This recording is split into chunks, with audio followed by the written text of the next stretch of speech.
Hello everyone, आज के इस वीडियो में मैं बात करने वाला हूं दिल्ली यूनिवर्सिटी रिक्रूटमेंट 2021 के बारे में। दिल्ली यूनिवर्सिटी में वेरियस पोस्ट के लिए वैकेंसी निकाली गई है, जिसमें कि टोटल नंबर ऑफ वैकेंसी 1145 है और इसका एग्ज़ाम NTA यानी नेशनल टेस्टिंग एजेंसी द्वारा कंडक्ट कराया जाएगा, जो कि UGC नेट, IIT JEE और नीट के एग्ज़ाम कंडक्ट कराती है। और इसमें आप ऑनलाइन अप्लाई कर सकते हैं और डिफरेंट टाइप ऑफ वैकेंसी इसमें निकाली गई है। इस वीडियो में मैं आपको इसकी पूरी डिटेल बताने वाला हूं, तो वीडियो पूरी देखना ताकि सारे डाउट आपके क्लियर हो सके। और अगर फिर भी कोई डाउट रह जाता है तो आप कमेंट करके पूछ सकते हो।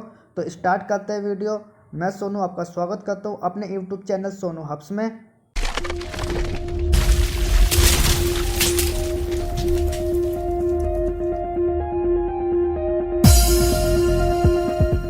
दोस्तों, अब हम बात करते हैं इसके कुछ सिलेबस एंड एग्ज़ाम पैटर्न की।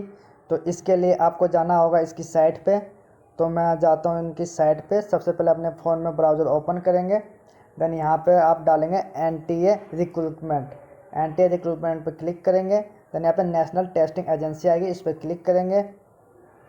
देन यहाँ पर आ जाएगा ड्यू रिक्रूटमेंट टेस्ट, इस पर आप क्लिक करेंगे। देन इसको डेस्कटॉप मोड पे ऑन कर लेंगे। देन सबसे पहले यहाँ पे इंफॉर्मेशन ब्रोचर एंड गाइडलाइंस आ जाती है, जिसके अंदर नोटिफिकेशन दिए हुए कुछ इंपॉर्टेंट, जिसको हमें पढ़ना पड़ेगा। तो यहाँ से इसको डाउनलोड कर सकते हैं। तो यहाँ पे डाउनलोड करता हूँ, डाउनलोड हो रहा है। उसके बाद इसके अंदर हम कुछ इंपॉर्टेंट नोटिफिकेशन के बारे में पढ़ेंगे। दोस्तों, अब हम बात करते हैं इसके कुछ important dates and fees detail की।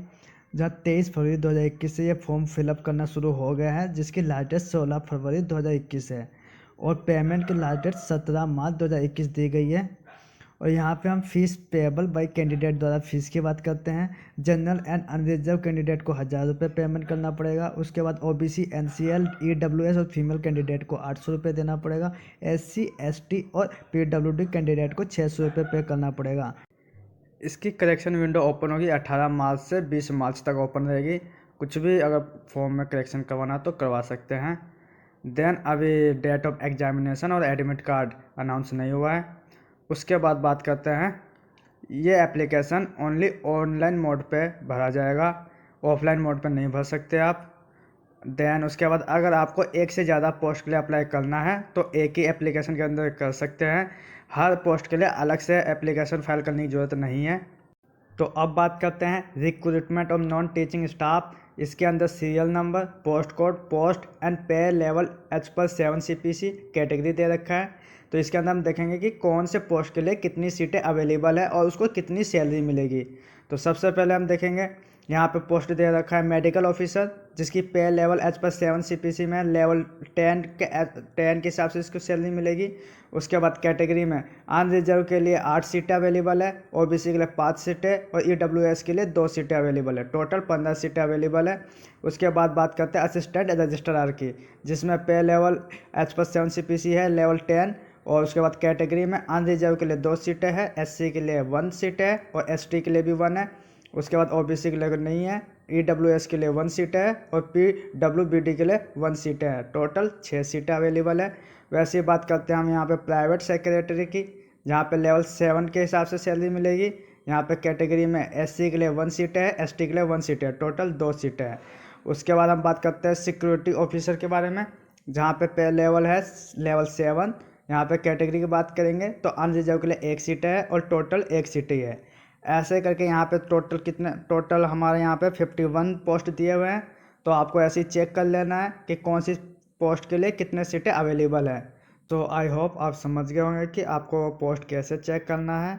देन अब हम बात कर लेते हैं, यहाँ पे उन्हीं पोस्ट को डिपार्टमेंट वाइज भी बांटा गया है। अगर आप डिपार्टमेंट वाइज चेक करना चाहते हैं तो वैसे भी चेक कर सकते हैं। जैसे सीनियर टेक्नीशियन असिस्टेंट डिपार्टमेंट है, जिसके अंदर टोटल 20 पोस्ट दिए गए हैं और यहाँ पे कैटेगरी दिया गया है, ऐसे आप चेक कर सकते हैं। जैसे यहाँ पे है एंथ्रोपोलॉजी, जिसके अंदर कैटेगरी है अनरिजर्व कैंडिडेट के लिए 1 सीटें हैं, जहाँ पे टोटल 1 सीटें हैं। उसके बाद बात करते हैं बॉटनी। बॉटनी में 5 सीट है अनरिजर्व के लिए, एससी के लिए 1 सीट है, ओबीसी के लिए 2 सीट है, टोटल 8 सीट है। उसके बाद केमिस्ट्री के लिए अनरिजर्व के लिए 4, एससी के लिए 1, एसटी के लिए 1, ओबीसी के लिए 2 और ईडब्ल्यूएस के लिए 1 सीट है, टोटल 9 सीट है। तो आप ऐसे इसको डिपार्टमेंट वाइज भी आप चेक कर सकते हैं, जहाँ पे डिपार्टमेंट बांटा गया है। यहाँ पे हम टेक्नीशियल असिस्टेंट डिपार्टमेंट है जिसके अंदर 27 पोस्ट दिए गए हैं। उसके बाद लेबोरेटरी असिस्टेंट है जिसके अंदर 15 पोस्ट दिए गए हैं। और इसके बाद आ जाता है लेबोरेटरी अटेंडेंट, इसके अंदर भी 25 पोस्ट है। तो आप ऐसे डिपार्टमेंट वाइज भी चेक कर सकते हैं पोस्ट को। तो आई होप आप समझ गए होंगे ये भी। दोस्तों अब हम बात करते हैं इसकी क्वालिफ़िकेशन के बारे में। तो सबसे पहले बात करेंगे जूनियर असिस्टेंट, जहाँ पे आपकी क्वालिफ़िकेशन 12th पास होनी चाहिए और typing speed 35 word per minute in English and 30 word per minute in Hindi में होनी चाहिए। उसके बाद बात करते हैं टेलीफोन ऑपरेटर, जहाँ पे आपकी क्वालिफ़िकेशन 12th पास और ग्रेजुएशन होनी चाहिए। 12th पास होंगे तब भी आप अप्लाई कर सकते हैं और ग्रेजुएशन भी कर सकते हैं। उसके बाद असिस्टेंट के लिए आपकी क्वालिफ़िकेशन ग्रेजुएशन होनी चाहिए। और उसके बाद बात करते हैं स्टेनोग्राफर के लिए, जहाँ पे 12th पास आपकी क्वालिफिकेशन होनी चाहिए and shorthand speed 80 word per minute and typing speed 35 word per minute in English में and shorthand speed 60 word per minute and typing speed 30 word per minute in Hindi में होनी चाहिए। दोस्तों अब हम बात करते हैं इसकी क्वालिफ़िकेशन के बारे में। तो सबसे पहले बात करेंगे जूनियर असिस्टेंट, जहाँ पे आपकी क्वालिफ़िकेशन 12th पास होनी चाहिए और typing speed 35 word per minute in English and 30 word per minute in Hindi में होनी चाहिए। उसके बाद बात करते हैं टेलीफोन ऑपरेटर, जहाँ पे आपकी क्वालिफ़िकेशन 12th पास और ग्रेजुएशन होनी चाहिए। 12th पास होंगे तब भी आप अप्लाई कर सकते हैं और ग्रेजुएशन भी कर सकते हैं। उसके बाद असिस्टेंट के लिए आपकी क्वालिफ़िकेशन ग्रेजुएशन होनी चाहिए। और उसके बाद बात करते हैं स्टेनोग्राफर के लिए, जहाँ पे 12th पास आपकी क्वालिफिकेशन होनी चाहिए and shorthand speed 80 word per minute and typing speed 35 word per minute in English में and shorthand speed 60 word per minute and typing speed 30 word per minute in Hindi में होनी चाहिए। अब बात करते हैं सीनियर पर्सनल असिस्टेंट के बारे में, जहाँ पे क्वालिफिकेशन हमारी ग्रेजुएशन मांगा गया है और 3 ईयर ऑफ एक्सपीरियंस होना चाहिए as a private secretary, personal assistant, stenographer, executive assistant, executive secretary in the government department, university, autonomous body और PSU educational institute recognize by the government. किसी भी एक में इसकी 3 ईयर एक्सपीरियंस होना चाहिए, वो अप्लाई कर सकता है ग्रेजुएशन के साथ साथ। उसके बाद बात करते हैं हम योगा ऑर्गेनाइजर की, जहाँ पे क्वालिफिकेशन ग्रेजुएशन और पोस्ट ग्रेजुएशन मांगा गया है इन योगा के अंदर। और अगर वो ग्रेजुएशन और पोस्ट ग्रेजुएशन किसी भी रिकॉग्नाइज यूनिवर्सिटी से है तो उसके पास 2 ईयर का एक्सपीरियंस भी होना चाहिए एज ए योगा टीचर।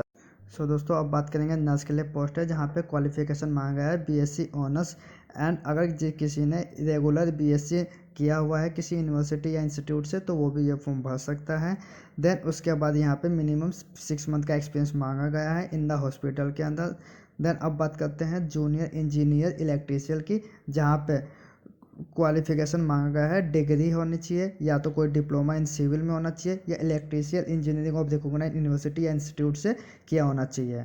और यहाँ पे 2 ईयर का मिनिमम एक्सपीरियंस मांगा गया है। देन अब बात करते हैं हिंदी ट्रांसलेटर के, जहाँ पे मास्टर डिग्री मांगा गया है रिकॉग्नाइज्ड यूनिवर्सिटी से इन हिंदी या इंग्लिश किसी में भी किया उसने।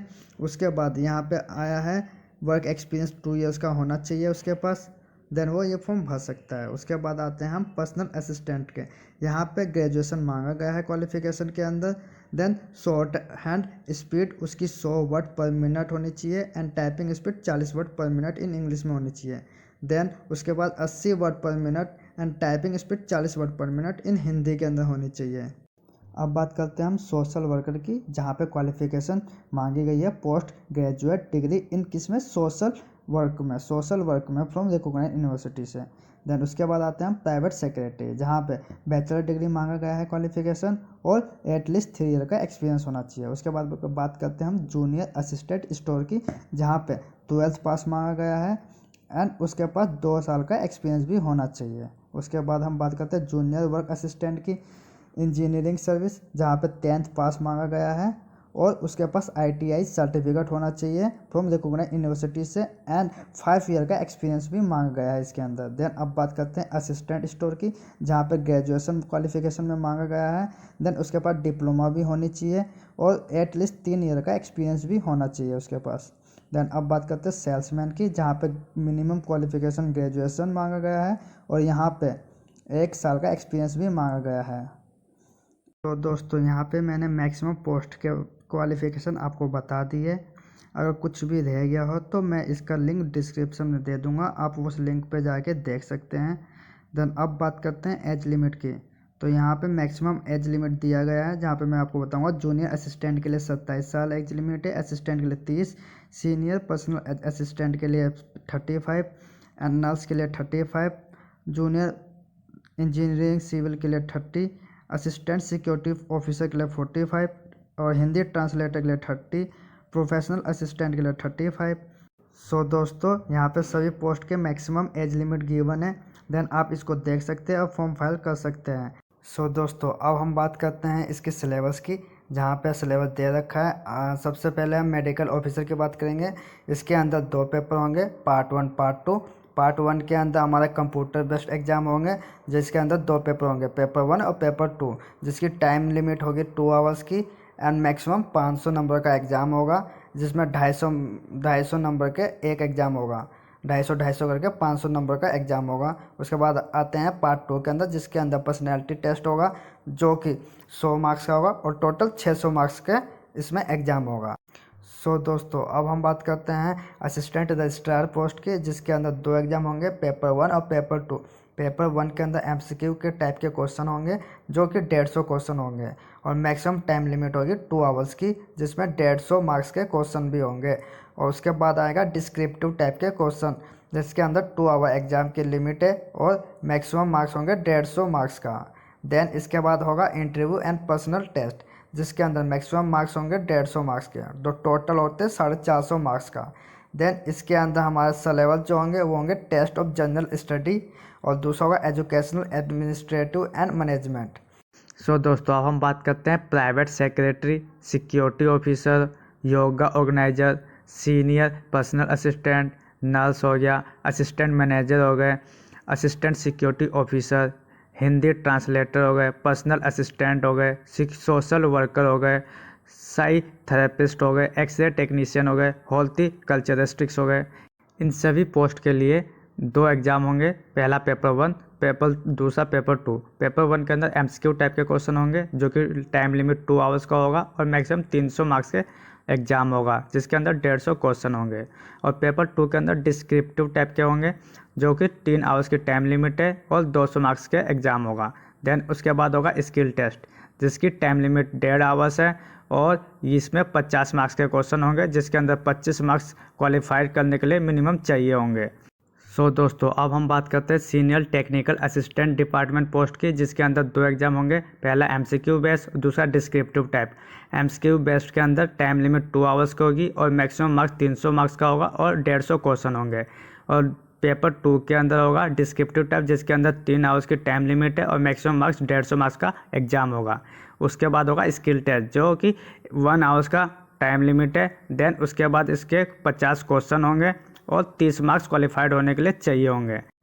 अब हम बात करते हैं इसके सिलेबस की, जो कि पेपर 1 के अंदर जनरल साइंस के 60 क्वेश्चन होंगे 120 मार्क्स के, जनरल अवेयरनेस के अंदर 20 क्वेश्चन होंगे 40 मार्क्स के, रीजनिंग एबिलिटी के अंदर 20 क्वेश्चन होंगे 40 मार्क्स के, मैथमेटिकल एबिलिटी के अंदर 30 क्वेश्चन होंगे 60 मार्क्स के, और टेस्ट ऑफ लैंग्वेज इंग्लिश और हिंदी में 20 क्वेश्चन होंगे 40 मार्क्स के।